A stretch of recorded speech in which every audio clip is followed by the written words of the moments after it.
cacher. C'est quoi cette histoire, Inferno? T'as pas honte d'être encore là? T'aurais mieux fait de mourir à la guerre. C'est toi, Juliette. Elle m'a dit que dans le village, plus personne ne croyait à la magie, sauf toi.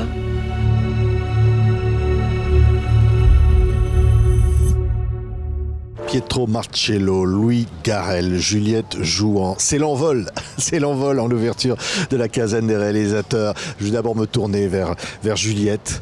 Ce film est une aventure incroyable parce que c'est pas un film comme les autres, on va dire. C'est une sorte de quoi? De poème, une sorte de poème musical.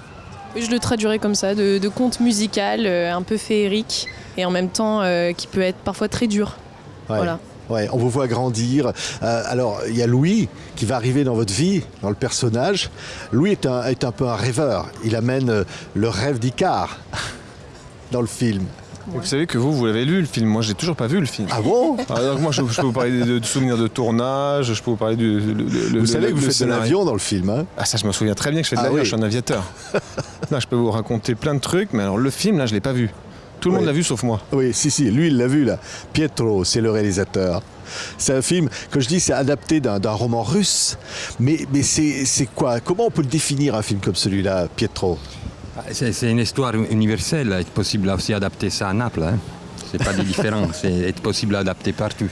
Et nous avons adapté la nouvelle d'Alexander Grimm parce que nous avons remoderné cette histoire pour rendre plus moderne l'histoire.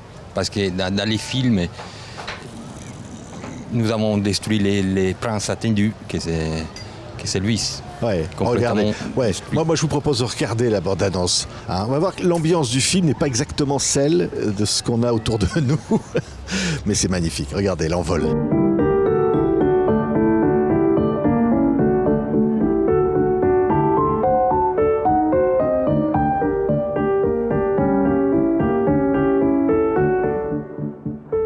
Juliette, on vous voit grandir dans cette histoire.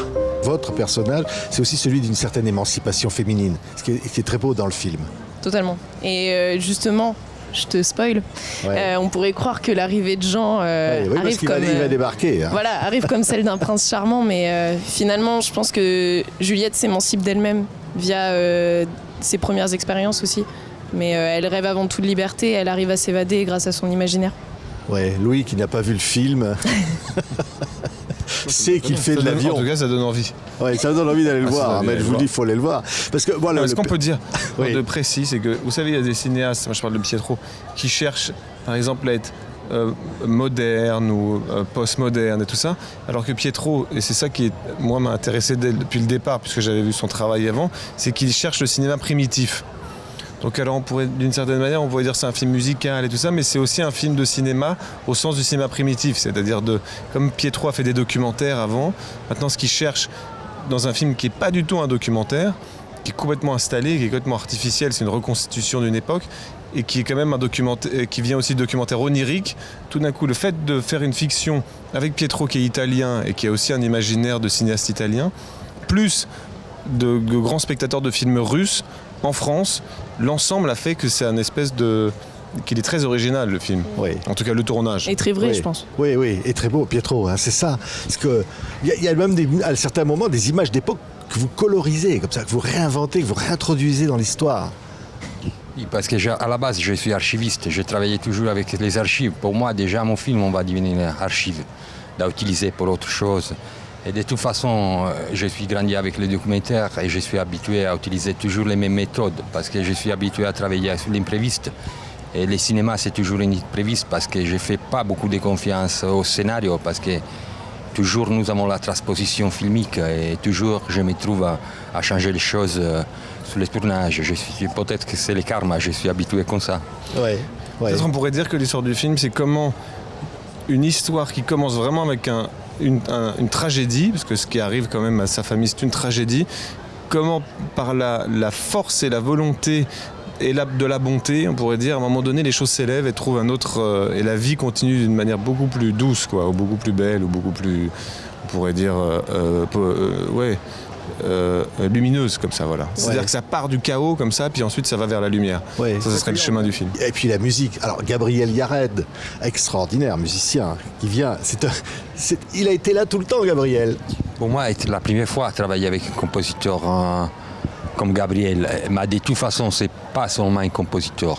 C'est quelqu'un qui a accompagné nous dans les films, du début jusqu'à la fin. Tu es une fille, ne pousse pas un cri si tu entends un bruit dans la nuit. Si tu es une fille.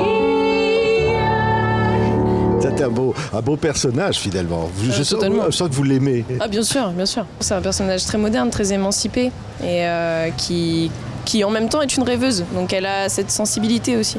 C'est ce qui m'intéressait dans ce personnage. Ouais, et lui, il vient du ciel. Oui. C'est un prince charmant qui tombe du ciel. Louis. Mais il est un peu plus terre à terre. Lui, il rêve plus. Ouais. Mais il prend des risques.